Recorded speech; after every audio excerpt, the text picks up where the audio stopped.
Welcome to Samba Samba. Enjoy the video.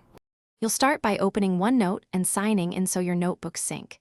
Use your Microsoft or work account to enable cloud backup and search across devices. Once signed in, create a new notebook or open one saved on OneDrive.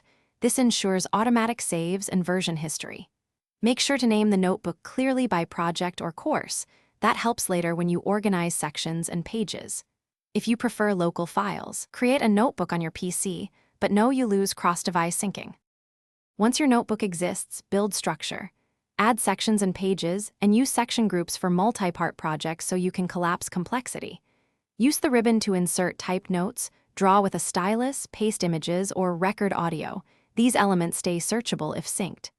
Apply tags to highlight tasks, questions, or important facts so you can filter later. Make use of search and the notebook pane to jump between content, and customize the quick access toolbar for one-click tools you use most. To finish, share and sync.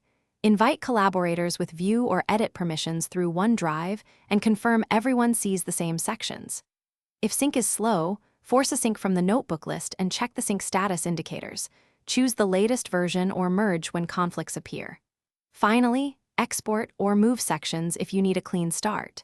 If something goes wrong, sign out and sign back in, check OneDrive storage and connection, or copy pages to a fresh notebook to resolve stubborn sync errors. Thanks for watching. Consider subscribing if we helped you.